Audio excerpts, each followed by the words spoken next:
Bapak Dr. Bambang Yulianto terhormat sudah hadir di ruangan ini sebagai pembimbing satu, juga Pak Ferry Hermawan PhD saat ini menguji secara online. Selamat pagi Pak Ferry. Bisa terdengar ya, suaranya jelas. Kemudian sebagai penguji dua, Ibu Dr. Ade Sarminisi. Selamat pagi Bu Ani, bisa terdengar suaranya jelas? Juga secara online dan saya sendiri sebagai penguji sekaligus ketua penguji. Baik, kita mulai tepat jam pagi. Kita akan laksanakan seminar atau ujian proposal tesis dari Dwi Septiana Simangunsong ya. Orang Padang ya.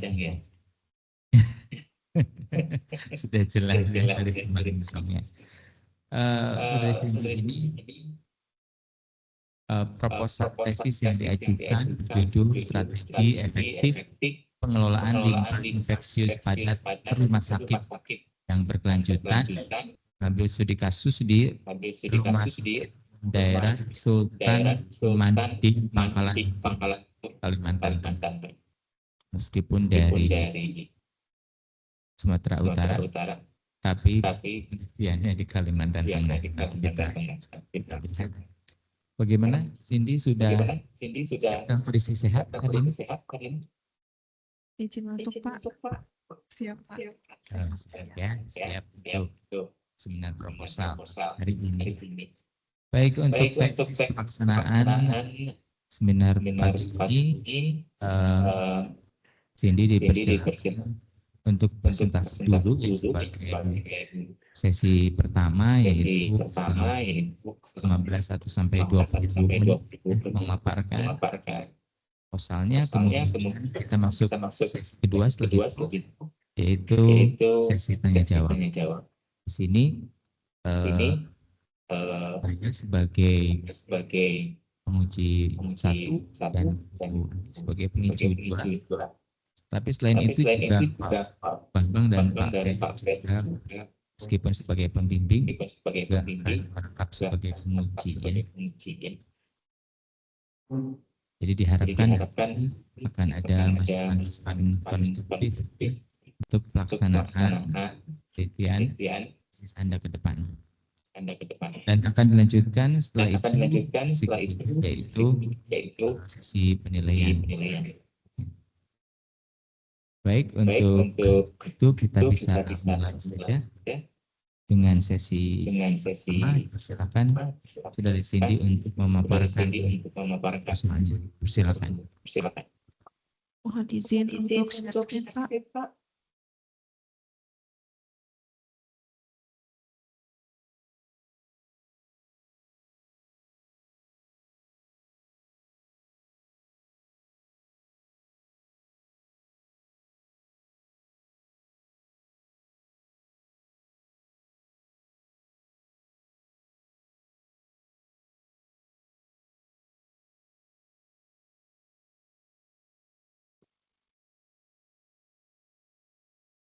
Mohon izin untuk saya buka presentasi ini. Perkenalkan, nama saya Cindy Dwi Septiana Simangunsong dari program studi Magister Ilmu Lingkungan.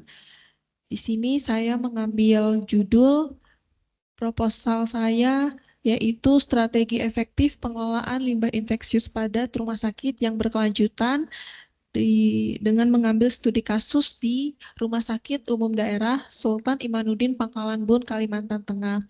Adapun dosen pembimbing saya yang pertama yaitu Bapak Profesor Dr.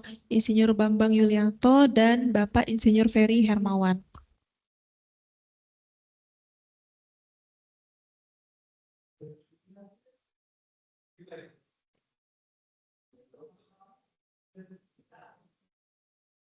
Baik, ini adalah yang akan saya bahas dalam sesi presentasi ini. Yang pertama ada pendahuluan yang berisi latar belakang, batasan masalah, rumusan masalah, tujuan penelitian dan manfaat penelitian. Kemudian yang kedua ada tinjauan pustaka. Dan yang ketiga ada metode penelitian, yaitu lokasi penelitian, pendekatan penelitian, populasi dan sampel, teknik pengambilan sampel, jenis data, sumber data, teknik pengukuran, dan analisis data.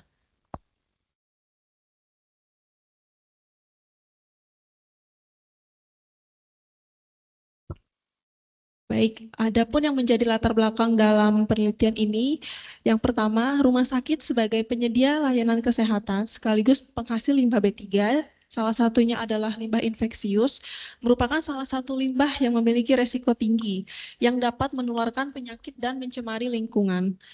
Banyak rumah sakit di negara berkembang yang memiliki fasilitas yang minim dan pelatihan yang minim terkait dengan pengelolaan limbah infeksius padat. Di Indonesia sendiri, hanya 42,58% saja rumah sakit yang sudah mengelola limbah B3 secara benar. Kemudian, hanya 12 perusahaan saja yang dapat mengolah limbah B3, yang mana 12 perusahaan ini terpusat di Jawa, Sumatera, dan Kalimantan. Apabila dibandingkan dengan jumlah limbah infeksius yang dihasilkan, yaitu berkisar dinilai 296,86 ton per hari, dengan kapasitas olah yang hanya 151,6 ton per hari, ini tidak seimbang. Sehingga ini menjadi suatu masalah jika tidak dikelola dengan tepat.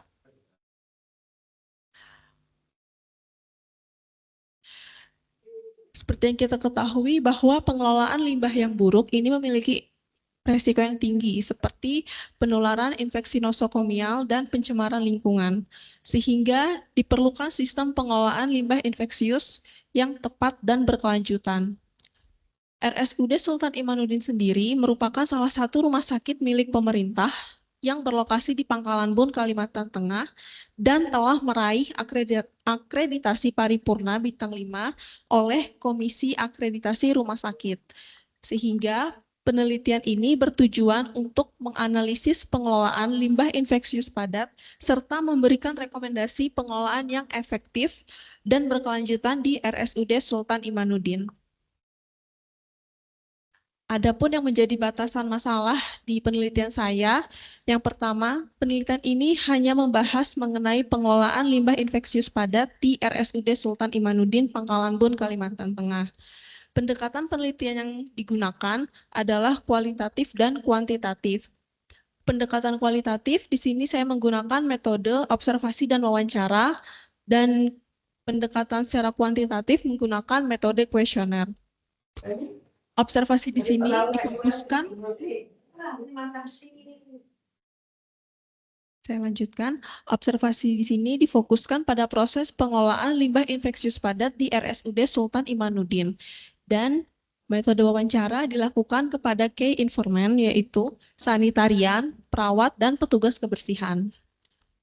Sehingga penelitian ini tidak mencakup pengelolaan limbah non-infeksius maupun rumah sakit di luar RSUD Sultan Imanuddin, Pangkalan Bun, Kalimantan Tengah. Pemilihan lokasi ini didasarkan pada RSUD Sultan Imanuddin yang telah memiliki izin pengelolaan limbah infeksius padat secara mandiri. Adapun yang menjadi rumusan masalah pada penelitian saya, yang pertama, bagaimana pengelolaan limbah infeksius padat di RSUD Sultan Imanuddin, Pangkalan Bun, Kalimantan Tengah. Yang kedua, bagaimana pengetahuan dan sikap petugas mengenai pengelolaan limbah infeksius padat di RSUD Sultan Imanuddin, Pangkalan Bun, Kalimantan Tengah.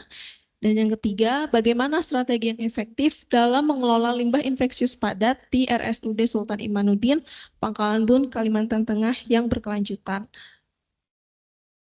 Dan tujuan dari penelitian ini yang pertama, untuk menganalisis pengelolaan limbah infeksius padat di RSUD Sultan Imanuddin, Pangkalan Bun, Kalimantan Tengah.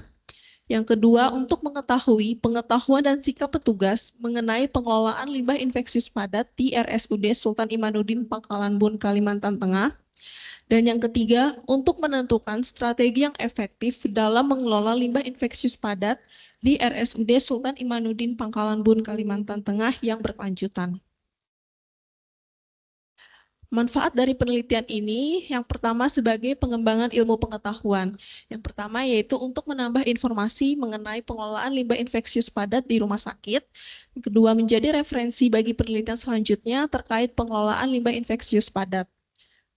Kemudian manfaat kedua yaitu bagi rumah sakit dan masyarakat, yaitu memberikan masukan bagi RSUD Sultan Imanuddin dalam mengelola limbah infeksius padat yang efektif dan berkelanjutan, dan menjadi bahan evaluasi dan perbaikan sistem pengelolaan limbah infeksius padat di RSUD Sultan Imanuddin yang akan datang.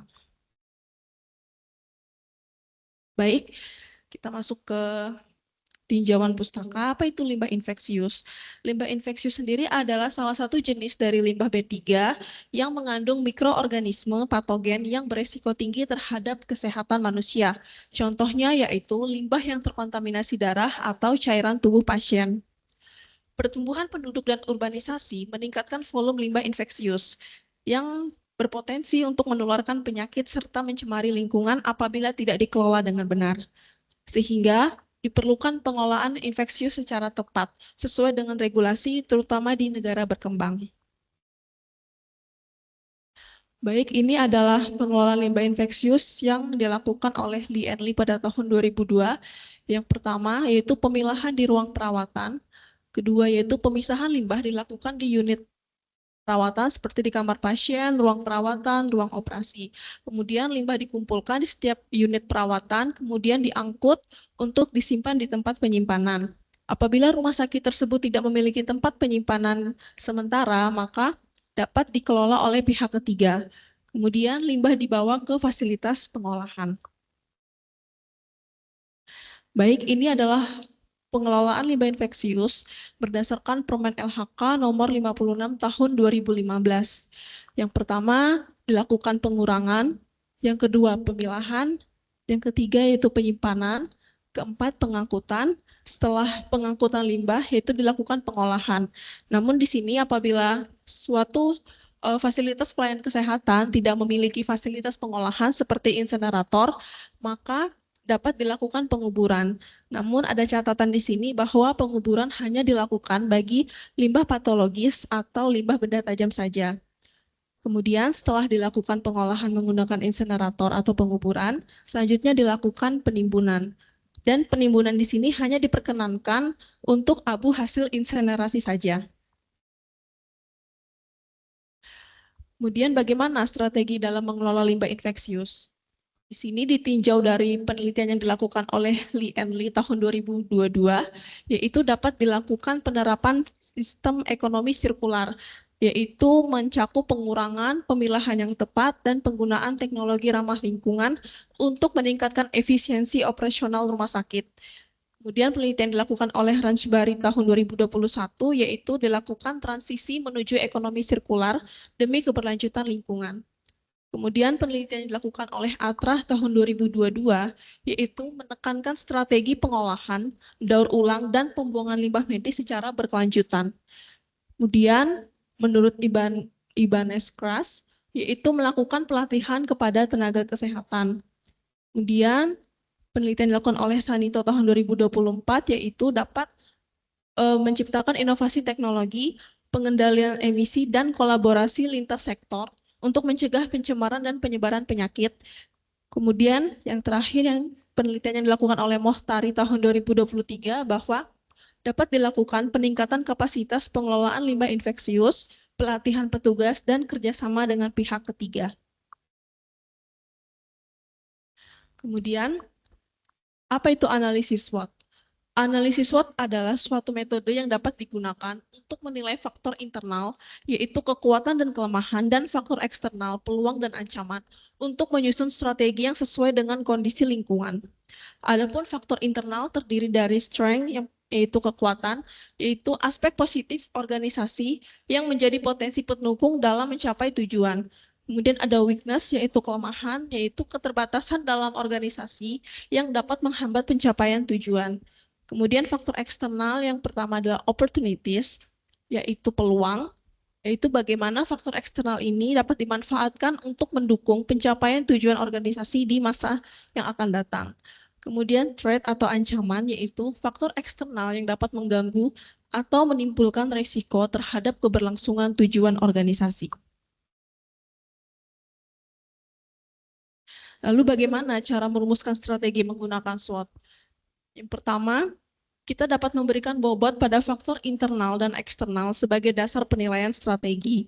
Yang kedua, menyusun matriks SWOT yang menggabungkan faktor internal dan eksternal untuk menentukan solusi alternatif. Yang ketiga, menggunakan matriks SWOT untuk merumuskan strategi yaitu SO, WO, ST, dan WT, lalu membandingkan total bobot guna menentukan strategi utama. Kemudian yang keempat yaitu untuk menentukan posisi kuadran dengan memasukkan strategi bobot terbesar ke dalam diagram hasil analisis SWOT. Kemudian di sini mengenai pengetahuan, yaitu di sini pengetahuan berperan penting dalam membentuk perilaku. Perilaku yang didasari oleh pemahaman dan pengetahuan lebih stabil dan bertahan lama apabila dibandingkan dengan tidak berlandaskan pengetahuan. Adapun yang menjadi faktor-faktor yang mempengaruhi tingkat pengetahuan, yang pertama umur, pengalaman, pendidikan, pekerjaan, informasi, sosial budaya, dan lingkungan. Kemudian sikap. Sikap merupakan kondisi mental dan pola pikir hasil pengalaman yang mempengaruhi cara individu merespon suatu objek dan menentukan tindakan yang akan ditampilkan. Adapun faktor-faktor yang mempengaruhi pembentukan sikap, yang pertama, pengalaman pribadi, kebudayaan, media massa, lembaga pendidikan atau agama, dan faktor emosional. Baik, lokasi penelitian saya di sini berada di RSUD Sultan Imanuddin Pangkalan Bun, Kalimantan Tengah, bertepat di Jalan Sultan Syahrir nomor 17.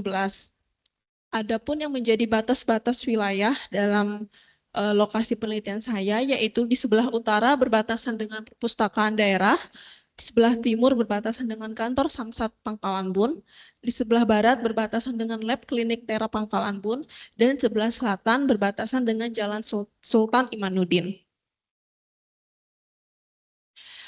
Pendekatan penelitian yang saya gunakan yaitu pendekatan kualitatif dan kuantitatif.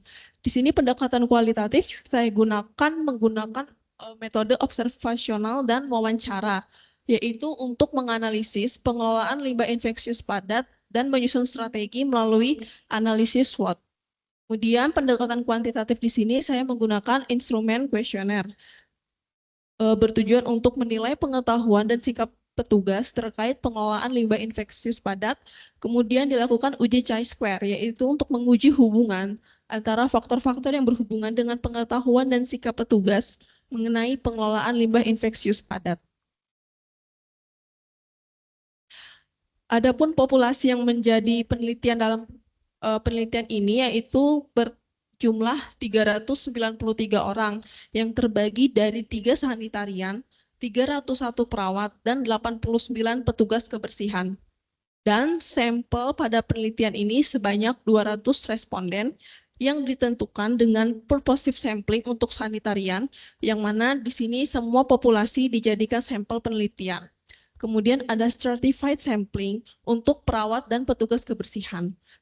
Untuk perawat dan petugas kebersihan di sini, saya menggunakan rumus Lovin, sehingga didapatkan jumlah sampel yaitu sanitarian sebanyak 3, perawat sebanyak 152, dan petugas kebersihan sebanyak 45 orang, sehingga total responden dalam penelitian ini berjumlah 200 orang. Adapun data yang saya gunakan pada penelitian ini yaitu data primer dan data sekunder. Data primer di sini saya peroleh melalui observasi langsung, wawancara, dan kuesioner kepada sanitarian, perawat, dan petugas kebersihan. Kemudian data sekunder di sini berupa laporan berkala mengenai pengelolaan limbah infeksius padat dan referensi lain yang mendukung penelitian ini. Teknik pengukuran data dan analisis data yang pertama yaitu pendekatan kualitatif. Di sini untuk menganalisis pengelolaan limbah infeksius padat di RSUD Sultan Imanuddin, melalui observasi dan wawancara, kemudian dianalisis secara deskriptif dan dibandingkan dengan Permen LHK nomor P56 tahun 2015 untuk menilai ketepatan prosedur pengelolaan limbah B3 kategori infeksius. Selain itu, pendekatan kualitatif ini juga digunakan untuk menentukan strategi pengelolaan limbah infeksius menggunakan analisis SWOT. Kemudian pendekatan kuantitatif di sini saya gunakan untuk mengukur tingkat pengetahuan dan sikap petugas, kemudian untuk menguji hubungan antara pengetahuan dan sikap petugas terhadap pengelolaan limbah infeksius padat menggunakan uji chi-square. Di sini untuk variabel pengetahuan menggunakan skala dikotomi yaitu benar salah dengan kategori tinggi, sedang, dan rendah. Kemudian pengukuran sikap menggunakan skala Likert 1-5 dengan kategori baik, sedang, dan rendah. Baik, ini adalah tabulasi metode penelitian saya. Yang pertama, tujuan penelitian untuk menganalisis pengelolaan limbah infeksius padat. Di sini metode pengumpulan datanya menggunakan observasi langsung dan wawancara. Kemudian data yang digunakan yaitu hasil dari observasi langsung dan wawancara. Metode analisis yang saya gunakan yaitu deskriptif kualitatif dan output yang diharapkan yaitu informasi mengenai pengelolaan limbah infeksius padat di RSUD Sultan Imanuddin Pangkalan Bun. Kemudian tujuan penelitian kedua yaitu untuk mengetahui pengetahuan dan sikap petugas dalam mengelola limbah infeksius padat. Di sini metode pengumpulan datanya menggunakan kuesioner dan data yang digunakan berupa pengukuran tingkat pengetahuan dan sikap responden. Dan analisis yang saya gunakan menggunakan deskriptif kuantitatif. Dan output yang diharapkan yaitu informasi mengenai tingkat pengetahuan dan sikap responden, serta faktor yang berhubungan dengan pengetahuan dan sikap petugas mengenai pengelolaan limbah infeksius padat. Kemudian tujuan penelitian ketiga yaitu untuk menentukan strategi yang efektif dalam mengelola limbah infeksius padat yang berkelanjutan. Di sini pengumpulan datanya menggunakan kajian teori, kemudian data yang digunakan yaitu hasil dari analisis data primer dan sekunder. Kemudian metode analisis yang saya gunakan adalah analisis SWOT dan output yang diharapkan yaitu strategi yang dapat digunakan untuk mengelola limbah infeksius padat yang berkelanjutan. Baik, sekian presentasi dari seminar proposal saya. Saya mohon maaf apabila ada kekurangan kata. Saya meminta saran dan perbaikan dari Bapak Ibu yang akan menjadi masukan bagi saya. Terima kasih.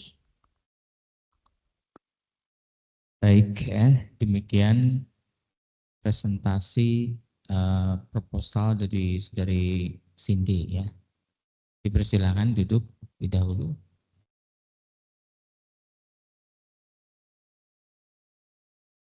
Baik, untuk kesempatan pertama mungkin dari saya terlebih dahulu ya. Oke, Cindy, selamat ya, Anda sudah menyusun proposal tesis ini. Anda sendiri angkatan berapa ya? Ya gitu. Jadi masih punya jatah waktu cukup untuk lulus? Ya, ya. Tidak ada deadline yang dikejar itu ya. Soalnya saya baca di sini kamu menuliskan karena keterbatasan waktu katanya. Ya di salah satu metode gitu ya. Iya Pak. Tapi keterbatasan waktu itu bukan berarti Anda sudah dikejar-kejar lulus deadline, tidak ya? Sambil mengejar deadline juga Pak. Deadline ini kapan? Mengejar lulus semester ini Pak. Enggak, kamu terancam itu DO, enggak? Oh enggak Pak. Enggak, Iya. itu kan targetmu sendiri kan? Iya. Oke ya, jadi keterbatasan waktunya umum ini, bukan suatu yang kritis ya. Iya Pak. Oke, baik. Jadi tadi saya tertarik Anda mau meneliti studi kasusnya kan di Kalimantan Tengah di Pangkalan Bun ini ya. Benar Pak. Ya, mungkin bisa diceritakan kenapa memilih rumah sakit Sultan Imanuddin Pangkalan Bun ini. Itu dikaitkan dengan topik yang Anda pilih ya, dan intrinsic gap-nya, kemudian sampai Anda bisa menentukan lokasi di situ. Silakan. Yang menjadi dasar saya kenapa saya mengambil penelitian di sini, yang pertama, tidak banyak rumah sakit yang sudah mengolah limbahnya sendiri, Pak. Seperti yang kita ketahui itu bahkan perusahaan untuk pengolah limbah B3 saja kurang. Jadi di sini mengapa saya mengambil penelitian di sini, karena RSUD Sultan Imanuddin sendiri sudah bisa mengolah limbahnya sendiri karena sudah mendapatkan izin penggunaan insenerator oleh Kementerian Lingkungan Hidup. Jadi di sini saya mau melihat bagaimana proses pengelolaan limbah infeksius padat, mulai dari limbah yang dihasilkan di setiap sumber sampai nanti ke tahap pengolahannya. Seperti itu, Pak. Ya, meskipun belum banyak ya yang rumah sakit di Indonesia yang memiliki izin pengelolaan limbah infeksiusnya, tapi kan tentu ada beberapa ya. Nah, kaitannya apa Anda memilih yang di sini dari beberapa itu, tapi Anda memilihnya khususnya untuk yang di Pangkalan Bun ini, Rumah Sakit Sultan Imanuddin. Apalagi kalau saya baca di sini eh, Rumah Sakit RSUD Sultan Imanuddin ini sudah akreditasinya sudah baik ya, paripurna disebutnya ya. Sudah mendapatkan akreditasi paripurna ya. Nah, itu kan akreditasi tertinggi ya. Uh, Bukan. Itu dari komisi akreditasi rumah sakitnya, Pak. Tapi kalau dari secara umumnya rumah sakit ini masih tipe B. Ya, kalau itu kan hal lain ya. Iya. Tipe tipe B dan segala macam. Artinya kan untuk kategori tipe B ini untuk akreditasi sudah dapat yang predikat yang baik baik sekali saya rasa paripurna ya. Nah, eh, kaitannya apa? Apakah karena saya pikirkan ketika sudah paripurna, artinya sudah baik sekali, lalu apa yang menjadi dasar Anda tetap penasaran dengan pengelolaan limbah infeksius di rumah sakit ini?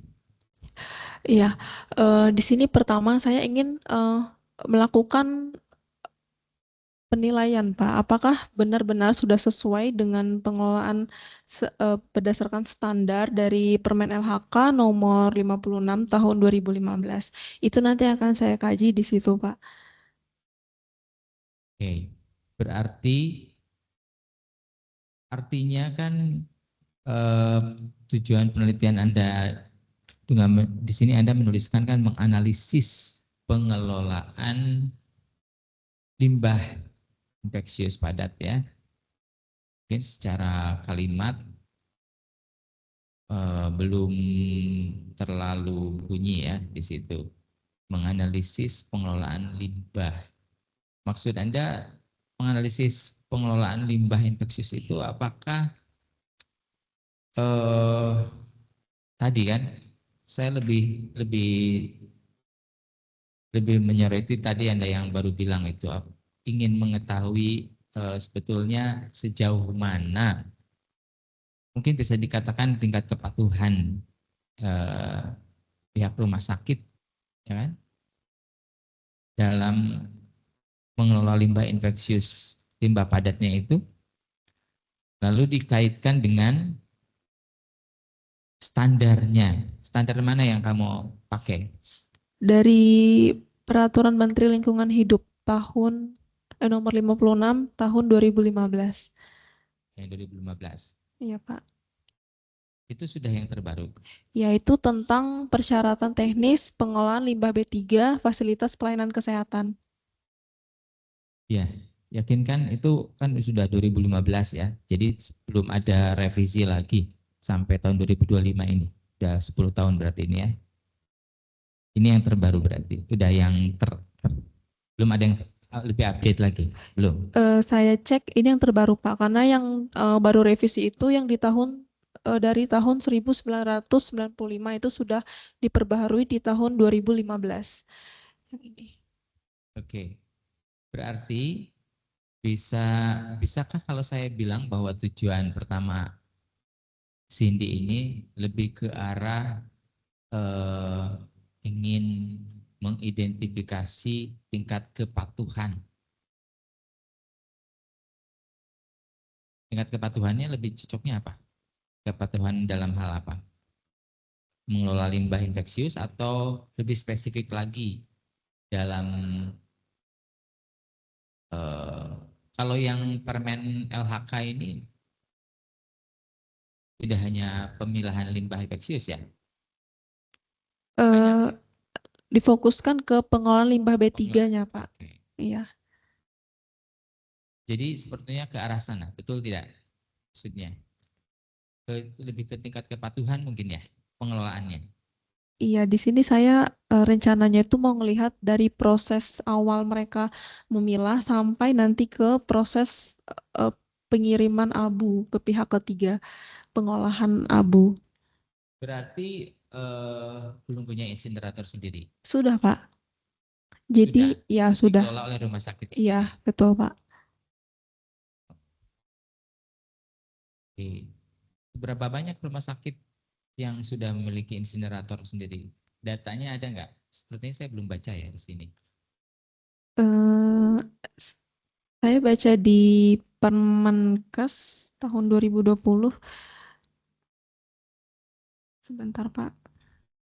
Ini sebetulnya lebih terkait dengan pertanyaan saya tadi. Ketika kamu membuat studi kasus di RSUD Sultan Imaduddin yang Kalimantan Tengah. Nah ini kan jadi tanda tanya kan, kenapa studi kasusnya di situ. Hal yang sudah kamu ungkapkan bahwa karena di rumah sakit RSUD Sultan Imaduddin ini kan sudah memiliki apa, memenuhi persyaratan atau di perizinan ya Iya, untuk Pak. mengelola sendiri. Selain itu juga saya rasa harus memasukkan tadi yang insinerator ini kan sudah punya insinerator ya. Jadi mungkin kriteria yang Anda pakai untuk menentukan rumah sakit sebagai objek di studi kasus ini yang perlu diperjelas lagi ya, Iya, Pak. perlu dijelas lagi. Sehingga orang tidak bertanya-tanya kan, kenapa studi kasusnya di situ gitu, padahal kenapa nggak yang di Pulau Jawa kan juga banyak pastinya. Nah ini yang belum kamu tulis gitu kan, ini kan lebih ke ah, logisnya di apa di pendahuluan latar belakang terutama di situ ya. Itu untuk tujuan pertama tadi, kemudian untuk tujuan keduanya kan kamu menuliskan mengetahui ya, untuk mengetahui pengetahuan dan sikap tugas. Mungkin ini kata mengetahui ini ada baiknya lebih dispesifikkan lagi ya, karena kan mengetahui ini ya pasti semua tujuannya ingin mengetahui ya kan. Lebih karena mana? Kalau saya bilang coba lebih spesifiknya apa ini dari pengetahuan dan sikap petugas itu selain mengetahui? Menilai tingkat pengetahuan dan sikap. Ya, ya itu bisa ya. Jadi lebih ke arah saya atau lainnya yang bisa lah ya. Coba dilihat. Tidak sekedar mengetahui ya kan.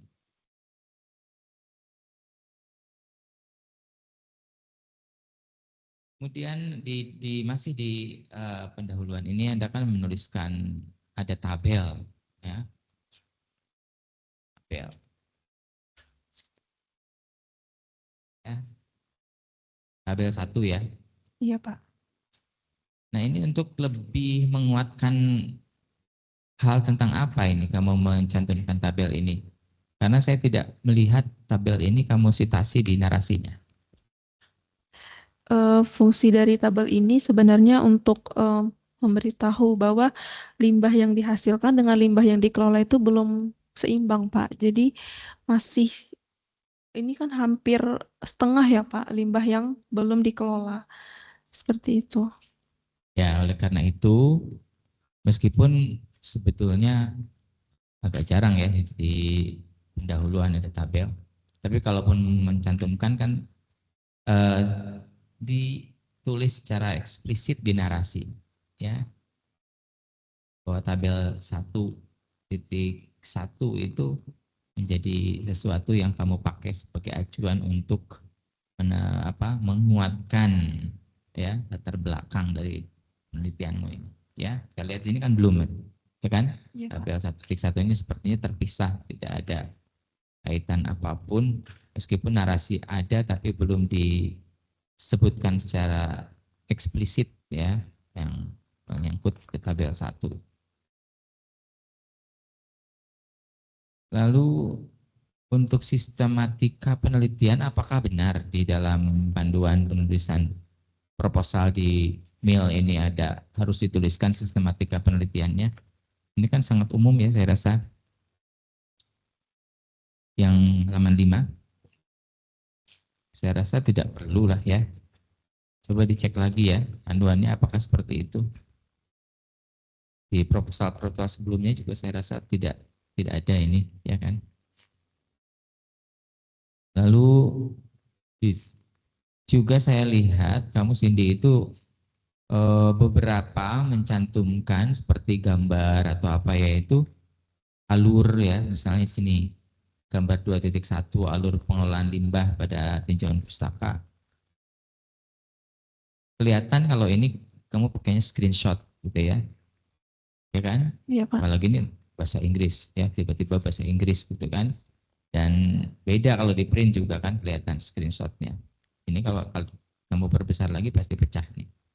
Jadi usahakan, kan tidak sulit lah kamu tulis ulang ya, bikin alur tersendiri, kamu bikin sendiri, lalu terjemahkanlah dalam, karena ini proposalnya dalam bahasa Indonesia ya, Baik, Pak. jadi terjemahkan sekaligus gitu. Meskipun sumbernya kan Lee and Lee 2022 mungkin berbahasa Inggris, tapi kan kamu cantumkan di sini. Ya. Lalu juga di gambar 2.2 di halaman setelahnya, ini bagus ya, menggunakan gambaran tingkat produksi limbah infeksius di berbagai negara, hanya saja ya kecil ya, hampir sulit dibaca ya. Jadi coba dibuat bagaimana supaya ini, ya memang tantangannya adalah ketika diperbesar ini pecah gitu ya resolusinya. Ketika seperti ini tidak terlalu pecah tapi sulit dibaca ya. Nama negaranya itu kan banyak, susah dibaca ya, di situ. Coba saya rasa ada teknik-teknik tertentu bagaimana supaya kamu ngambil itu dengan resolusi yang terbaik, bisa dilihatkan di sini ya. Baik, Pak. Beberapa di gambar 2.3 juga, ini juga kamu ambil langsung screenshot, tidak tidak membuat sendiri. Ini saya buat Permen. sendiri, Pak. Oh iya, tapi Iya, kok beda ininya? pakai Visio saya buatnya, Pak. Oh gitu. Ya coba ininya lebih dilihat lagi, eh, jangan pecah ya tulisan-tulisannya ya. Permen LHK ini kan sumber permen LHK ini, coba kamu lihat lagi ya, supaya tidak kelihatan nyomot screenshot. Mungkin karena Visio ya, yang lain juga. Tapi kayaknya kalau kalau yang sederhana seperti ini nggak perlu Visio, langsung aja di Word, ya kan? Karena kan bentuknya masih sederhana, ya. Kalau yang halaman 20 juga gambar 2.4 kan kerangka analisis kasus SWOT. Ini kan sederhana banget, di Word itu juga bisa. Kalau di Word saya rasa eh, tidak akan seperti tempelan seperti ini. Itu ya.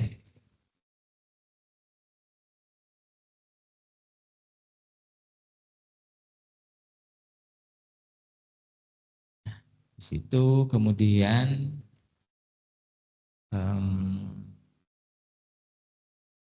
Untuk manfaat di sini juga jangan terlalu umum lah ya. Jadi kamu cantumkan kan untuk pengembangan ilmu pengetahuan ya kan. Artinya mungkin perlu dicantumkan jagi siapa yang akan menggunakan, artinya harus lebih konkret ya kan. Tuh siapa saya yang akan menggunakan apa dan bagaimananya gitu ya. Misalnya langsung tertulis di sini RSUD-nya sudah masuk ya. Oh, sudah manfaat di situ. Jadi kaitkan manfaat itu langsung ke gap. Makanya tadi saya tanya sebenarnya gap dari penelitianmu itu mana gitu kan, dilihat. Ya kamu tadi udah mengemukakan bahwa memang masih ya kan dari tingkat global gitu ya, negara-negara berkembang masih sedikit gitu yang dalam pengelolaan limbah infeksiusnya, terus nanti ke tingkat nasional dan sampai akhirnya studi kasusmu itu kan, itu nanti gapnya harus ini, nanti manfaatnya juga dikaitkan di situ ya. Kemudian beberapa kalimat itu masih banyak yang repetitif ya, saya lihat ya di sini. Kamu lihat-lihat lagi ya dari sini sampai ke untuk yang ya, di tinjauan pustaka maupun di metode itu ada beberapa yang kamu ulang-ulang, gitu kan? Ini coba dibaca ulang bagian mana ini yang repetitif, ini yang tidak perlu. Kemudian juga kamu banyak menuliskan sesuatu yang masih berupa definisi-definisi apa yang tidak perlu gitu kan. Contohnya misalnya tentang metode kamu jelaskan apa itu SWOT dan segala macam gitu ya. Itu langsung kamu gunakan aja kan, ini bukan sedang menjelaskan terlalu detail tentang SWOT-nya itu sendiri, tapi lebih SWOT itu dipakai dalam penelitianmu itu seperti apa misalnya, seperti itu. Baik. Itu penelitianmu ini kamu menyebutkan ya ini sebetulnya kualitatif atau gabungan kualitatif kuantitatif? Gabungan, Pak. Gabungan. Kan saya di depan kamu melihat tadi saya lupa ya baca. Nyebutnya hanya kualitatif, tapi di metode tiba-tiba juga kuantitatif gitu ya. Jadi coba lebih konsisten, harus konsisten ya. Seperti itu. Untuk jumlah sampel ini kamu pakai rumus Slovin ya. Betul, Pak. Jadi kamu pakainya 300. Untuk Slovinnya kamu pakai ketika yang sanitarian 3 orang kamu keluarkan dulu kan ya? Betul, Pak. Iya kan? Keluarkan, ya. Baru dihitung, lalu keluar di 197 hasilnya. Iya. Sampel. Baru kemudian ditambahkan lagi yang tadi dikeluarkan, tambahannya 3 orang sanitarian itu ya, jadi 200. Iya, Pak. Oke, ya itu harus jelas seperti itu, dan sini supaya angkanya konkret ya, kamu menggunakan 200 sampel ya. Nah, kalau untuk teknik samplingnya di sini stratified sampling, ya kan? Iya, Pak. Coba stratified samplingnya itu bagaimana yang kamu gunakan?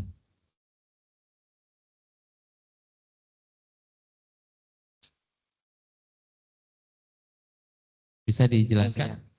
Jadi kan karena jumlah populasi perawat itu kan 301 orang dan petugas kebersihan itu 89 orang. Jadi di sini pakai sistem stratified sampling berdasarkan strata, Pak. Jadi dari 301 ini saya pakaikan rumus Slovin. Jadi hanya 152 perawat saja yang dijadikan sampel dan petugas kebersihan hanya 45 orang saja. Stratified-nya itu Oh, karena kamu bagi dulu ya dari masing-masing peran tadi. Itu yang kamu sebutkan sebagai stratified ya. iya Pak. Dari strata perawat. Strata perawatnya Iya. diambil berapa, Iya. ini berapa. Oke. Lalu bagaimana nanti dari yang perawat ya? Tadi itu perawat berapa? Jadi 150-an itu berapa? 152 orang. Nah, untuk menentukan 150 itu bagaimana? Nanti Ya. sampel itu. Nanti rencananya itu jadi kan ada ruang rawat inap Pak. Jadi pembagian dari setiap ruang rawat inap di rumah sakit itu. Karena kan di setiap ruang rawat inap itu ada perawat yang memang shift atau jaga di ruangan itu. Jadi nanti diambil berdasarkan setiap ruang perawatan. Wakilan dari situ. Ini dari ruang inap. Iya Pak. Praktis nggak seperti itu? Kenapa ambil dasarnya ruang inap? Karena di sini saya ngambil berdasarkan ruangan yang menghasilkan limbah infeksius, Pak. Salah satunya adalah ruang rawat inap. Perawat itu pasti bertugas di rawat inap atau ada perawat yang kalau misalnya perawatnya ditempatkan di poliklinik dan dia tidak bertugas di rawat inap berarti tidak masuk. Berarti tidak masuk, Pak. Jadi hanya di ruang rawat inap saja. Kenapa enggak misalnya kamu dapatkan dari berdasarkan dokumen daftar perawat gitu ya dari apa tata usahanya gitu ya. Kemudian dari situ kan di sini ada list misalnya. Kemudian diambil secara random, ambil dari situ. Itu apa? Ya ini sebetulnya bisa saja tadi yang berdasarkan riwayat, tapi kan berarti kan yang harus Anda lakukan adalah minta list perawat yang di tiap-tiap ruang rawat inap. Nah, apakah cukup? Apakah nanti sampelnya sesuai? Karena kan Anda tidak melibatkan perawat-perawat yang tidak ditempatkan di rawat inap, misalnya yang di poliklinik, di apa.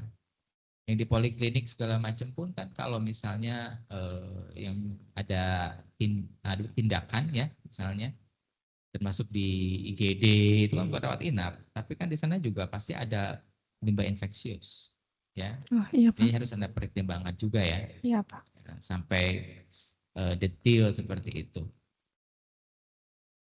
Jadi bagaimana nanti sampel itu diambil tetap random, secara randomnya itu bagaimana ya situ.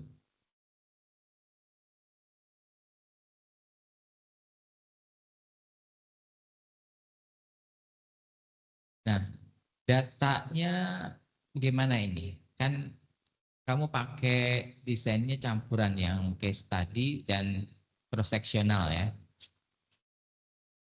Lalu penggabungan data yang kualitatif sama kuantitatifnya nanti bagaimana Anda rencananya? Jadi kan untuk yang kuesioner tadi itu kan untuk menilai bagaimana pengetahuan dan sikap responden dalam hal ini perawat, sanitarian, dan petugas kebersihan dalam mengelola limbah infeksius. Jadi nanti di pencantuman kuesioner itu kan ada seperti satu, apakah responden sudah mengikuti pelatihan limbah B3 sudah atau belum. Terus nanti bagaimana tingkat pengetahuan mereka terhadap pengelolaan di rumah sakit. Jadi nanti cara membandingkannya kalau misalnya ternyata pengetahuan yang responden ini kurang atau mungkin rendah, itu dikaitkan bagaimana pengelolaan limbah di sana seperti apa gitu, Pak. Terus nanti misalnya, oh ternyata banyak responden yang belum mengikuti pelatihan limbah B3, itu nanti dikaitkan dengan bagaimana pengelolaan di sana yang akan saya observasi.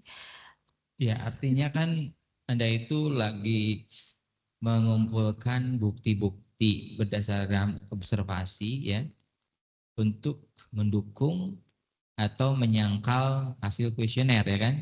Ya Betul, kan? Pak. Itu kan checking betulnya ya. Kuesioner itu Anda lakukan, lalu kenyataannya seperti apa gitu Betul. ya. Nah itu nanti eh, ya gimana integrasi datanya itu juga harus mungkin bisa ditambahkan di sana ya. Hal juga ya.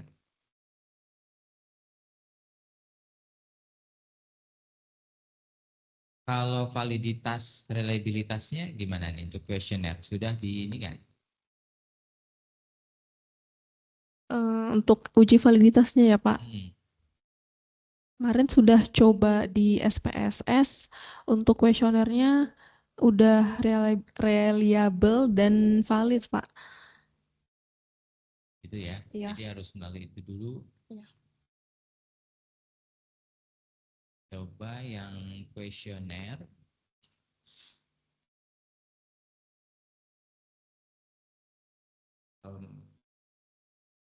Tadi kan kuesionernya ada yang benar salah, ada juga yang pakai skala Likert ya.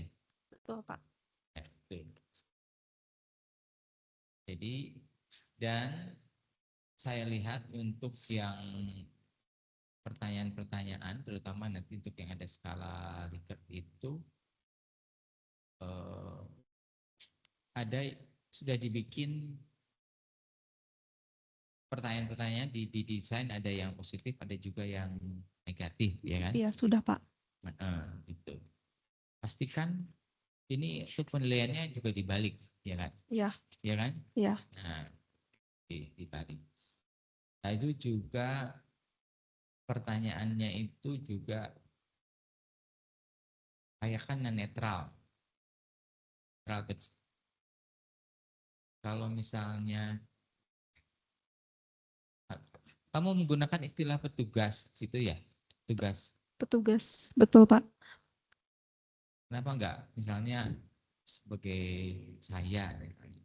Kan yang diberi responden kan, petugas itu berarti dirinya atau lagi menilai orang lain. Kan bisa Oh, petugas selalu mematuhi aturan dalam memilah limbah medis. Atau lebih ke arah saya selalu mematuhi aturan dalam memilah limbah medis. Itu gimana? petugas petugas dari sisi mereka, Pak, dari sisi responden. Gitu, Pak. Ya saya itu memastikan aja gitu bahwa eh, ini pertanyaan itu untuk menilai dirinya sendiri gitu kan. Oh iya, Lalu betul. juga usahakan nanti untuk kalimatnya itu tidak mengarahkan responden untuk menjawab ya kan? Kalau misalnya petugas selalu mematuhi aturan dalam memilah limbah medis, kira-kira itu mengarahkan nggak untuk jawabannya jadi ya?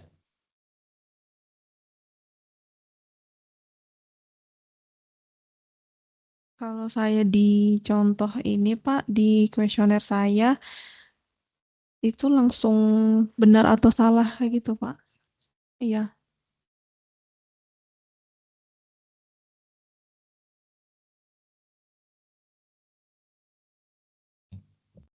Ya, intinya adalah itu. Kemudian juga eh, kalau ada jangan bersifat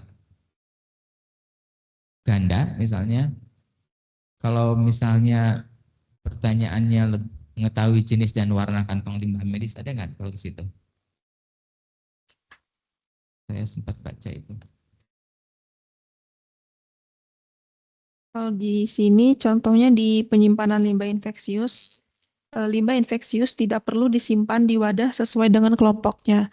Ini kan pertanyaan negatif ya Pak, respon jawabannya. Ya. Ya. Ya, artinya satu pertanyaan satu item, misalnya jenis dan warna jadikan satu. Iya Pak. Jadi pertanyaannya bisa aja gitu.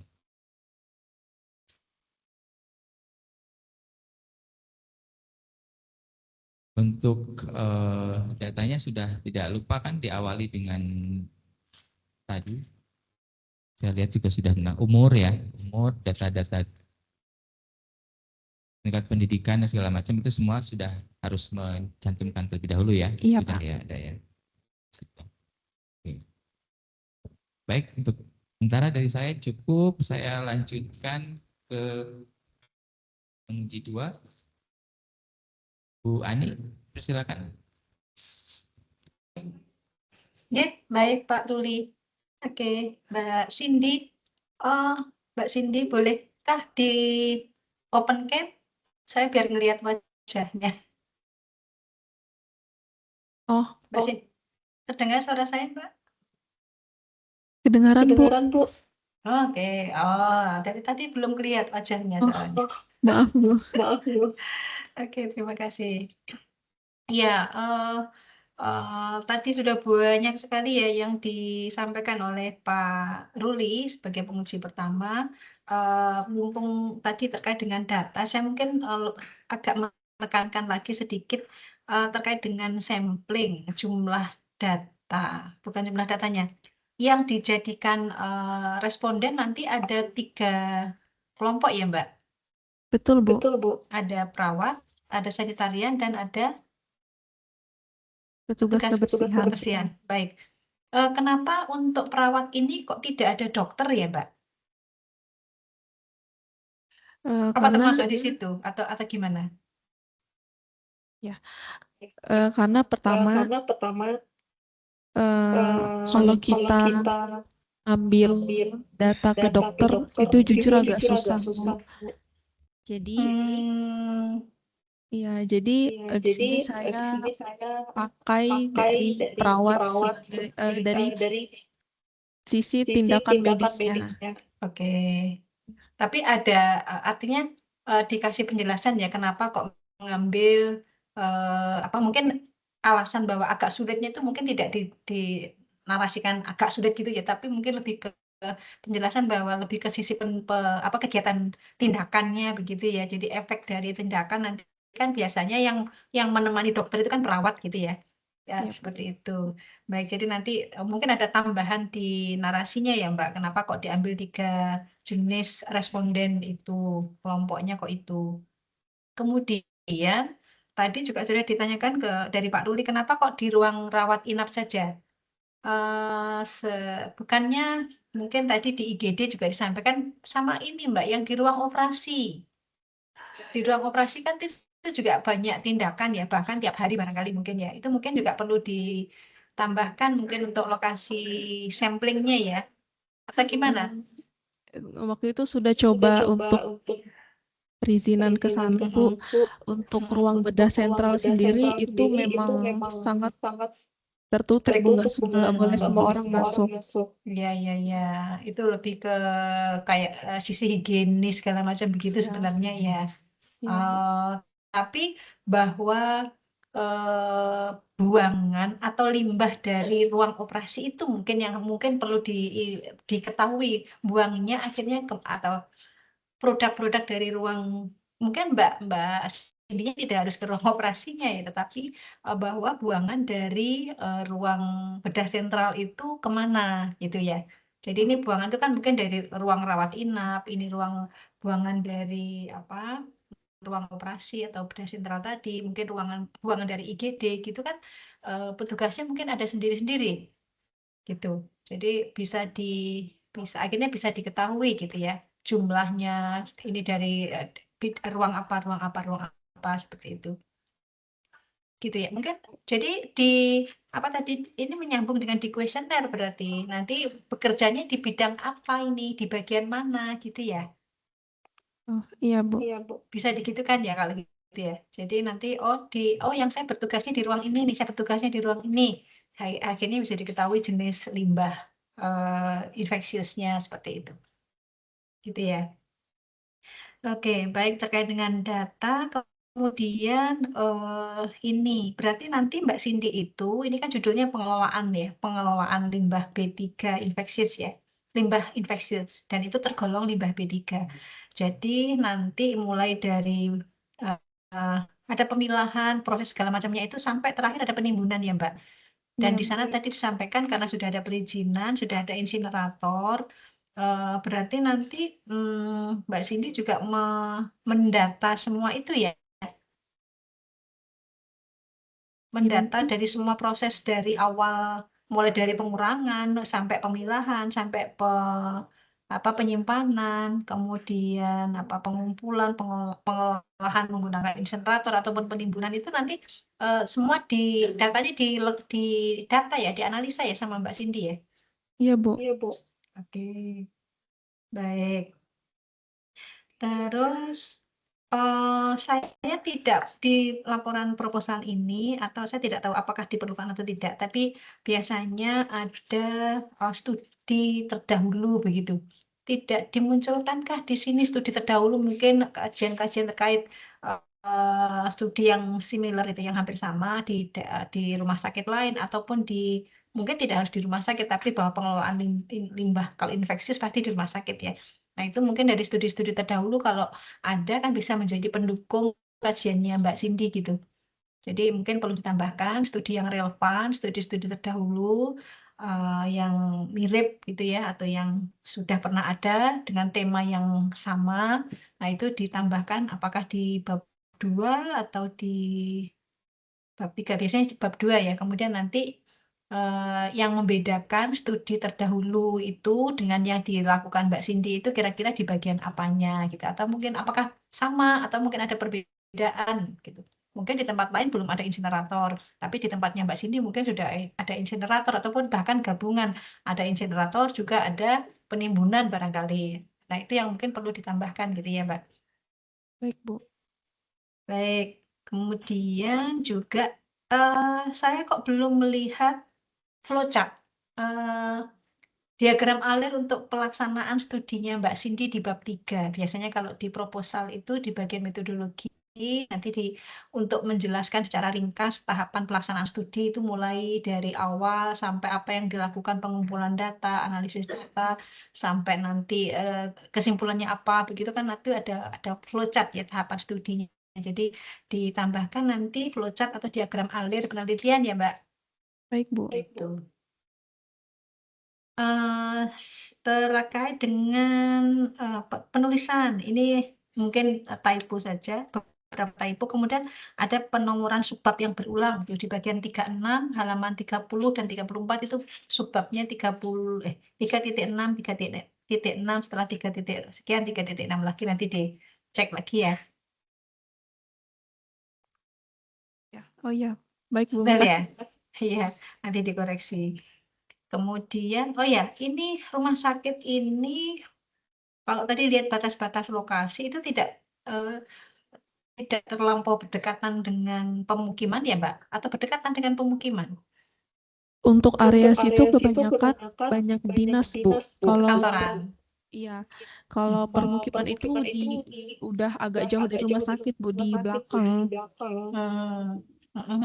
Tapi ini kan sudah ada insinerator nih. Sejauh ini apakah insinerator ini juga ada uji emisinya gitu ya? Ada, Bu. Sudah ada ya? Ada. Ada, dan itu ada hasilnya. Jadi nanti kalau misalkan ini saya mungkin terlewat membacanya. Jadi uji emisi dari insinerator mungkin nanti disampaikan ya Mbak, kondisinya seperti apa yang existing yang sudah ada seperti itu ya. Apakah memang sudah memenuhi atau tidak ada yang melampaui baku mutu dari sisi kualitas udaranya gitu ya. Nanti disampaikan itu ya. Oke. Penawaran tadi sudah dari Pak, untuk sampling sudah, jumlah sampel sekian, populasi sekian, metode swabbing semua sudah. Ya, saya kira dari saya itu saja, Pak Ruli, monggo, terima kasih. Selamat ya Mbak Cindy. Terima kasih, Bu. Terima kasih Bu Ani. Pertanyaannya, kita masuk ke Pak Ferry terlebih dahulu, ya, sebagai pembicara kedua. Monggo Pak Ferry, silakan. Ya, terima kasih Pak Ruli. Sebelumnya saya ucapkan selamat untuk Cindy ya, sudah seminar proposal ya. Kemarin sempat tertunda karena potensi datanya ada yang belum clear ya. Terus Iya, Pak. jadi ya, tapi tidak ada yang rugi karena semua proses yang Anda alami itu tidak ada yang sia-sia ya. Jadi meskipun sempat tertunda berapa bulan kemarin ya, 2 bulan ya. 2 bulan Pak, 3 bulan kemarin tuh. Hampir Baik. 3 bulan, Pak. Hampir 3 bulan ya. Iya. Jadi ternyata persoalan mencari datanya itu, kalau yang punya data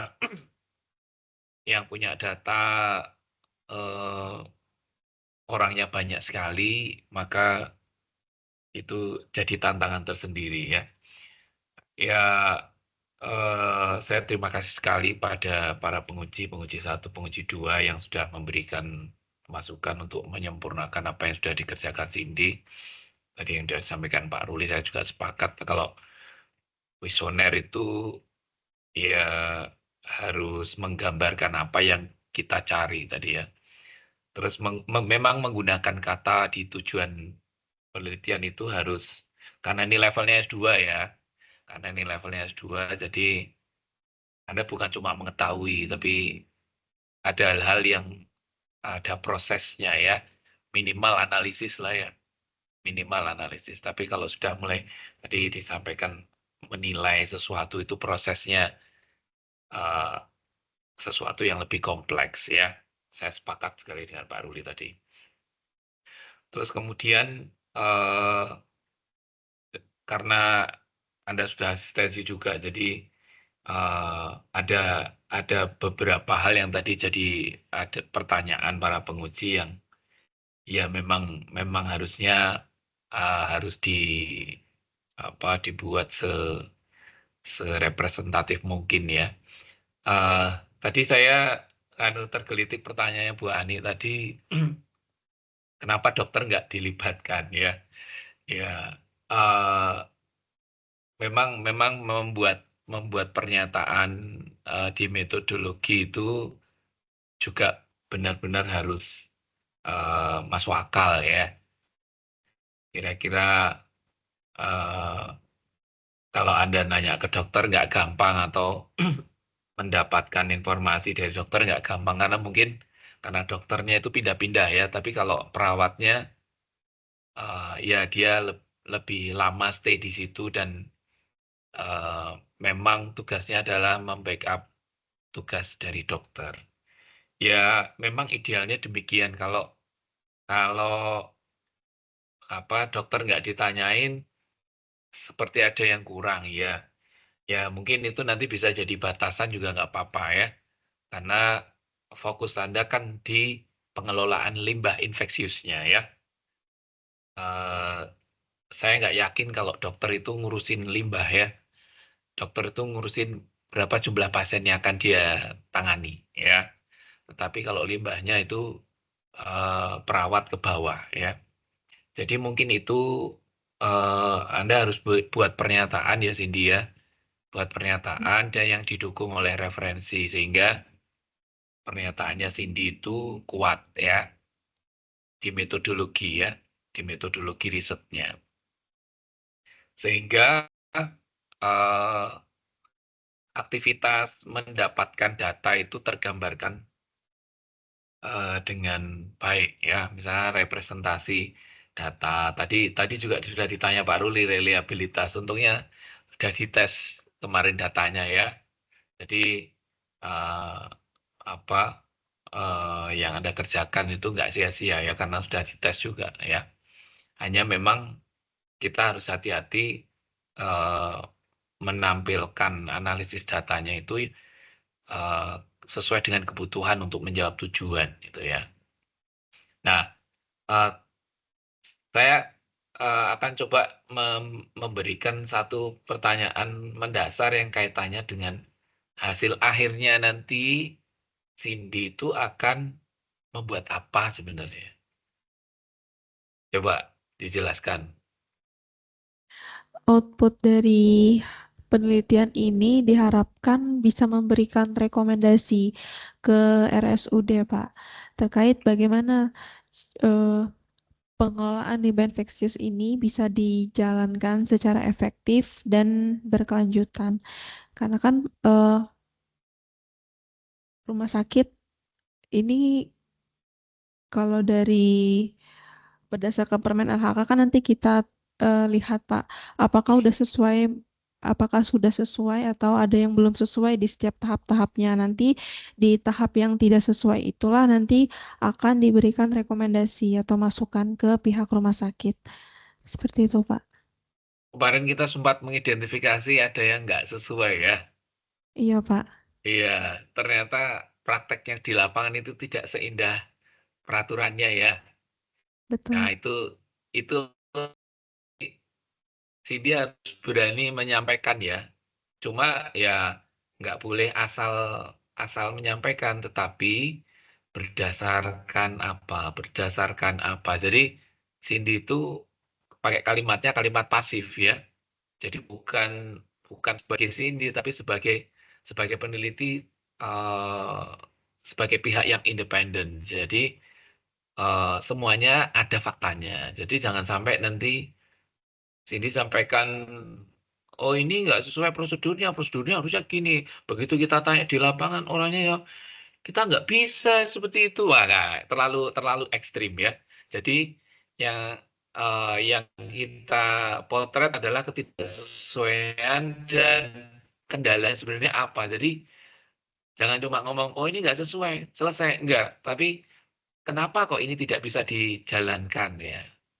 Kendala mendasarnya apa itu harus disampaikan ya, sehingga nanti pada saat analisis data bukan hal yang negatif, tapi justru nanti malah mengoreksi kebijakan yang ada itu ternyata susah ya, di lapangan itu susah.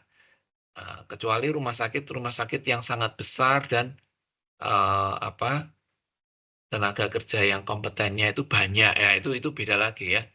Kemarin kalau nggak salah terungkap bahwa SDM-nya kurang ya toh, Iya, Pak. betul nggak? Ya nanti kira-kira yang ideal berapa gitu ya? Kalau untuk ngurusin limbah sebesar itu yang ada di rumah sakit itu, idealnya bagaimana? Itu nanti juga bisa bagian dari rekomendasi gitu ya. Jadi rekomendasi bukan hanya karena ngomongin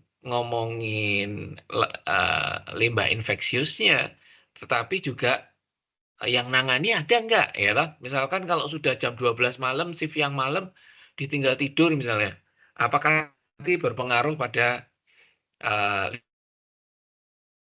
disimpan, tingkat keamanannya seperti apa? Nah, nanti kalau ada, maaf ya, kadang-kadang kalau penanganan limbahnya nggak baik misalnya, oh nanti ada kucing masuk, tikus masuk lah, kayak gitu-gitu ya. Kita kan nggak tahu ya, karena pengelolaannya belum sangat profesional, karena SDM-nya terbatas lah. Itu nanti menjadi potretnya Cindy ke sana ya. Yes, untungnya dapat akses data ya. Itu yang paling penting. Kemarin Cindy sempat bikin consent form nggak ya? Bikin apa, Pak? Consent form. Consent form itu pernyataan responden bahwa dia terlibat di penelitian, dia setuju gitu. Saya langsung kasih suratnya ke Pak Direktur, Pak, Oh, diizinkan. ya suratnya. Enggak, maksudnya pada saat, kan ada wawancara itu. Oh, nggak ada, Pak. Wawancara nggak ada? Iya, jadi lu cuman diminta apakah ada surat penelitiannya, surat izin penelitian, karena udah bertanda tangan dari Pak Direktur, jadi mereka bersedia buat ngisi kuesioner, Pak. Gitu ya. Ya, cuma idealnya kalau kita wawancara, kita pakai consent form ya. Meskipun direkturnya sudah ngomong iya, tapi yang jawab itu kan dia ya meskipun itu boleh ya, cuma secara etik yang jawab itu kan boleh saja dia menolak misalnya, ya, atau jawabannya nanti beda gitu misalnya. Ya boleh ya, tapi oke lah. Tapi itu nanti dijelaskan ya. Jadi consent formnya itu mandatory dari pimpinan ya, sehingga Anda bisa dapat data itu. Itu sampaikan ya. Baik, Pak. Soalnya nanti kalau biasanya ada juga pada saat Anda nulis artikel, publikasi, terus ada yang nanya, ini Anda pakai consent form nggak? Nah, Anda kan nggak bikin, tapi persoalannya Anda kan izin tuh. Ya, itu nanti jelaskan ya. Tapi idealnya pakai consent form sih ya. Karena itu kan menyangkut hal-hal yang sangat sensitif tuh. Limbah infeksius ya. Oke, saya kira tadi masukan dari penguji sudah cukup banyak ya. Nanti itu diakomodir sesuai dengan apa ya nature-nya data dan lokasi penelitian. Jangan lupa peta-petanya yang sudah dihasilkan di survei itu disajikan secara informatif ya, dan jangan ada yang double ya. Baik, Pak. Gambar, tabel apa jangan ada yang double, karena kalau repeat itu berarti kita mengulang ide itu nggak baik ya. Biasanya dilarang kalau di publikasi dilarang. Oke, saya kira dari saya cukup Pak Ruli, terima kasih. Saya kembalikan ke Pak Terima Ruli. kasih Pak Ferry. Kita lanjutkan untuk pembimbing 1 yaitu Pak Bambang, dipersilakan.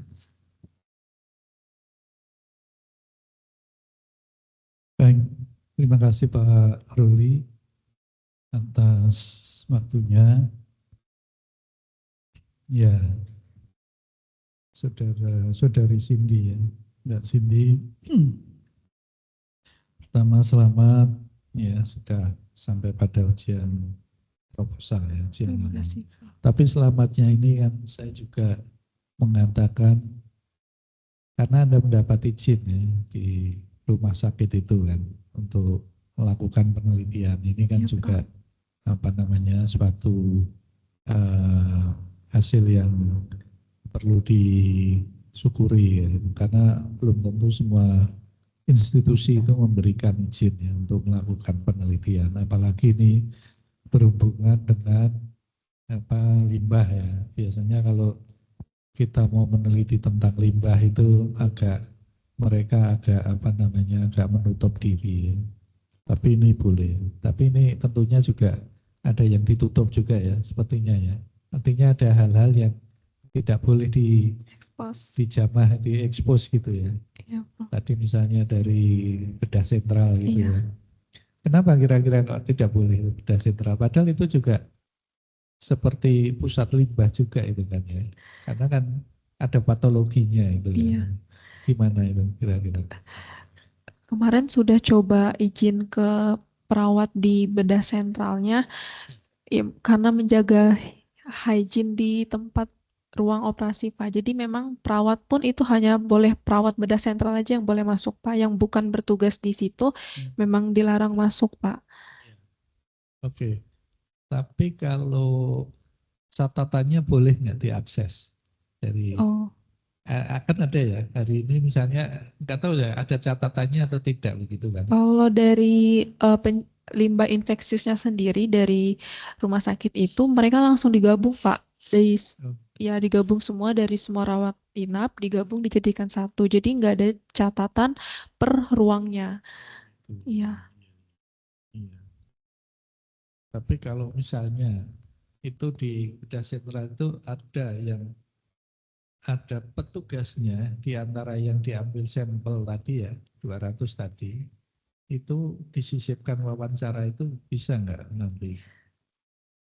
Saya usahakan misalnya, Pak. Nggak tahu itu perawat ya yang di bedah sentral itu ya? Perawat anestesi. Perawat ya? Iya. Nah di perawat yang di bedah sentral nanti Anda apa? Anda apalkan atau Anda titik Bu ini atau Pak ini gitu kan. Nah itu nanti disisipkan pertanyaan-pertanyaan yang berhubungan dengan khusus di bedah sentral itu. Misalnya, Pak atau Ibu, apa saja sih yang limbah yang dihasilkan dari bedah sentral itu, ya kan? Itu kira-kira apa? Apakah ada catatan mengenai khusus dari bedah sentral ini? Ya kan? Misalnya ada operasi tumor apa itu? Ya seperti itu. Nah, nanti kalau ada catatannya itu bisa untuk menambah data Anda ini kan dalam evaluasinya ya. Karena kan di sini data primer itu Anda peroleh dengan observasi langsung ya di lapangan itu. Nah itu untuk menyikapi tadi ya, baik dari pertanyaan Pak Ruli dan Bu Ani tadi kan, Bu Ani yang bedah sentral. Selain itu IGD itu mungkin juga karena IGD itu kan juga melakukan ya misalnya luka-luka seperti itu ya. Tentu ada kasa atau perban yang terbuang. Nah itu sama dilakukan seperti yang bedah sentral. Ya. Nah itu adalah mungkin untuk melengkapi ya data Anda itu ya. Nah kemudian di dalam memperoleh data primer itu, kan observasi langsung. Iya, Prof. Kira-kira Anda itu berapa lama sih berada di rumah sakit itu melakukan observasi? Apakah cuma 1 hari? Tentunya tidak ya. Iya, enggak, Prof. Beberapa kali gitu kan. Nah itu kira-kira ada nggak yang bisa diobservasi secara langsung, kemudian juga datanya diambil langsung. Misalnya pas mereka ke insinerator mau membakar begitu kan. Iya. Berapa jumlah yang dibakar, misalnya hari ini Anda janjian sama dengan petugasnya begitu kan. Oh hari ini, tanggal ini insinerator membakar limbah padat berapa kilo, seperti itu. Ya kan. Nah, limbah padatnya jenisnya apa saja gitu. Ya. Nah itu kira-kira yang saya maksud observasi langsung itu tadi ya, selain dengan wawancara itu, sehingga ini untuk juga ada data yang bisa diambil langsung, kemudian juga untuk memberikan wawasan ke Anda, oh begini toh membakar di insinerator ini ya. Kan memang seperti tadi Pak Ruli juga mengatakan berapa jumlah insinerator di rumah sakit itu di Indonesia misalnya kelas C itu, kelas C punya insinerator atau tidak gitu kan, sudah punya atau belum gitu, atau yang sudah punya kelas B dan kelas A misalnya ya. Jadi insinerator ini kan memang untuk membakar ya limbah itu. Nah kemudian mungkin nanti juga Anda kira-kira observasi tidak kalau membakar itu dari limbah padat itu yang infeksius itu, kalau dibakar asapnya itu kira-kira ada bahayanya atau tidak gitu, ada resikonya atau tidak gitu kan. Itu yang melalui emisinya ya, emisi dari pembakaran itu. Kemudian sisa dari pembakaran itu abu tadi. Iya. Nah itu apakah di landfill atau dikubur atau seperti apa gitu kan? Dikirim ke pihak ketiga, Pak. Oh, dikirim pihak ketiga. Yang kira-kira pihak ketiga itu mengapakan dengan abu tadi? Oh. Nah, mungkin kalau Mbak Cindy mau menelusuri itu tadi, ya kan? Yang di pihak ketiga itu PT apa begitu kan? Itu Anda bisa menanyakan itu juga, mungkin bisa juga jadi itu salah satu responden itu ya, misalnya ya kan?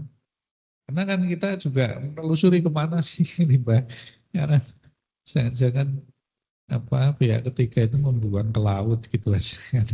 Bentuknya abu kan, buang ke laut. Nah, ini kita pengen tahu gitu kan. Jadi ditelusuri pembuangan itu. Karena misalnya di puskesmas itu, puskesmas ada ini yang belum ada suami juga ya. Itu di puskesmas di Wonosari itu Yogyakarta juga di pihak ketiga kan gitu pengelolaannya itu. Akan tetapi pihak ketiga itu tidak mengambil misalnya tiap hari itu tidak. Jadi pihak ketiga itu mengambil itu sebulan sekali, bayangkan. Itu sisa-sisa limbah infeksius dan alat-alat kesehatan itu ada jarum suntik, ada apa. Ternyata ditimbun dulu di ruangan puskesmas itu ada ruangan sendiri itu gitu kan. Taruh di situ baru 1 bulan diambil begitu. Pakai truk gitu kan. Iya. Ya saya tidak tahu mungkin itu karena jumlahnya yang tidak terlalu besar kalau diambil harian. Tapi kalau terlalu dalam 1 bulan ini kan juga riskan kan artinya. Ya mungkin kalau dalam katakan 5 hari itu boleh lah. Tapi kalau dalam 1 bulan itu ya riskan lagi itu menimbulkan permasalahan lagi di internal puskesmas itu. Nah ini apakah pihak ketiga tadi yang diambil oleh rumah sakit itu mengambil juga berapa kali atau berapa lama dalam 1 bulan itu? Kira-kira ada masukan? Kalau dari pihak ketiganya sendiri itu ngambil per 25 drum abu insinerasi. Itu antara 3 sampai 4 bulan sekali, Pak. 3-4 bulan sekali. Iya. Berarti juga ditimbun juga kan? Iya, ditimbun di rumah sakit. Iya. Di rumah sakit kan? Iya. Iya kan? Nah, penanganan juga di rumah sakit itu seperti apa itu kalau ditimbun di drum begitu kan? Di drum, apakah drumnya mungkin nggak tahu, mungkin yang plastik biru itu atau Drum besi, Pak. Oh, drum besi. Iya. Terus penutupnya seperti apa? Dicor pakai semen. Jadi nanti udah penuh itu sama mereka dicor pakai semen. Jadi udah nggak bisa dibuka. Oh gitu. Kayak kayak radioaktif ini. Dicor. Ya, saya nggak tahu itu ya. Artinya untuk keamanan mungkin ya. Berapa 5 bulan sekali? 3 sampai 4 bulan sekali. 3 sampai 4 bulan Iya. Sampai 25 drum. Iya. Iya. Menarik juga ini mungkin untuk ditelusuri nanti ya. Iya Pak. Jadi nanti perusahaan itu juga ngambil drum-drum itu dikemanakan gitu. Ini kan limbah B3 ya. Iya. Ya, jadi kan nanti menurut peraturan Menteri nomor berapa itu ya, KLHK itu kan ada untuk pembuangan atau penanganan limbah B3 itu. Apakah dikubur lagi? Kira-kira dikubur lagi atau itu gimana? Kalau dari saya tanya ke sanitariannya, itu sama mereka limbah abunya dibawa sama pihak Atama, udah apa nggak diapa-apain. Jadi ditimbun aja di kayak ruang tanah besar gitu Pak, di sanitary landfill. Iya. Dikubur di tanah. Iya. Nah, tanah itu milik perusahaan atau tanah? Itu saya nggak tahu Pak, belum saya tanyakan. Nanti perlu tanyakan ya. Iya. Karena ini menyangkut publik area, kalau ya mudah-mudahan mungkin ya saya kira milik pribadi PT itu harusnya ya. Iya. Tapi makanya perlu Anda telusuri itu nanti kalau itu sampai publik area untuk mengubur drum-drum itu ya jadi masalah lagi sebelumnya. Tapi sepertinya tidak mungkin ya karena itu tidak mungkin ya sepertinya kalau tanah publik terus di tempat buruk itu. Mungkin tanah pemerintah mungkin masih bisa ya seperti itu ya. Baik itu ya mungkin nanti yang penting coba telusuri supaya di titik akhir itu memang limbah itu tidak bertentangan dengan peraturan Kementerian Lingkungan Hidup dan juga peraturan lingkungan secara umum ya. Itu yang penting. Kemudian juga nanti perhatikan dari para penguji tadi masukannya sangat baik ya, sangat bagus ya untuk tentunya untuk perbaikan ya dari hasil penelitian Anda nanti ya. Karena kan proposal itu kan sebetulnya untuk injakan ya, injakan Anda melakukan penelitian itu kan basisnya kan proposal. Jadi apa lihat proposal apa-apa yang perlu dilakukan ya. Itu saya kira itu ya. Baik, terima kasih Pak Ruli. Saya kembalikan matur nuwun. Baik, terima kasih Pak Bambang ya. Sekaligus mungkin ini menutup. Tapi sebelumnya mungkin saya persilahkan jika dari Bu Ani maupun Pak Ferry ada yang mau ditambahkan. Dari saya cukup Pak Ruli. Iya. Pak Ferry ada tambahan? Saya juga sudah cukup Pak Ruli. Oke. Nah, dari saya juga sudah cukup, meskipun tadi nanti untuk beberapa yang instalasi gawat darurat mungkin masih bisa kalau itu ya, tidak hanya rawat inap, gawat darurat, kemudian berarti kalau untuk bedah sentral sulit ya, tapi setidaknya kalau untuk perawatnya mungkin masih bisa, mungkin ke kuesioner ya, tapi mungkin observasi yang sulit ya. Ya, Pak. Oke. Untuk dokter juga mungkin dokter-dokter yang junior mungkin masih bisa. Saya bayangkan di GD misalnya. Ya, baik demikian sesi tanya jawab ya dari saudara Cindy sudah selesai. Kita akan masuk ke sesi ketiga, tapi mungkin untuk sesi ketiga di proposal perlu keluar atau tidak? Cukup aja.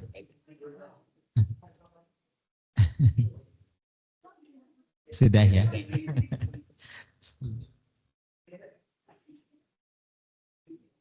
Oh, coba.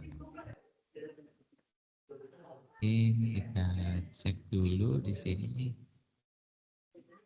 Sepertinya. Oh iya. Ini nanti untuk penilaian, monggo.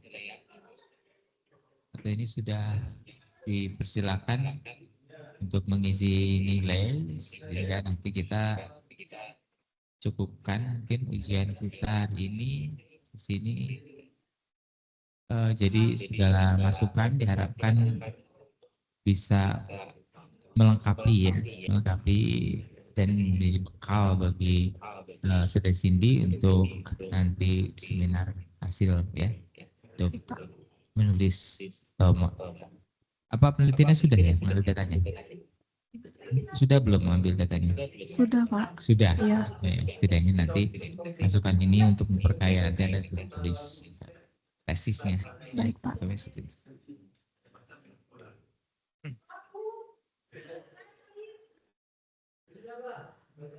Mungkin kalau gitu karena belum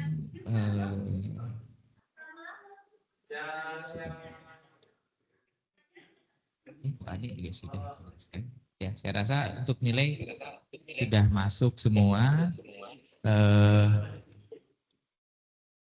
Saya bacakan.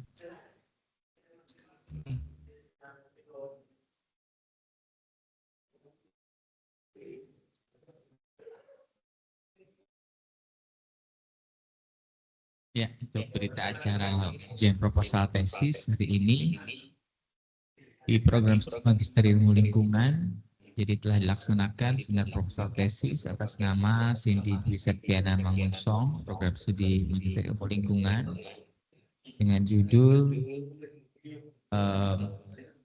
ya yang tersebut ya, tidak usah dituliskan lagi, dengan hasil penilaian bahwa usulan tesis telah cukup baik dan lengkap sehingga telah dapat dipergunakan sebagai dasar untuk melaksanakan pengumpulan data di lapangan, dan juga usulan tesis telah cukup baik.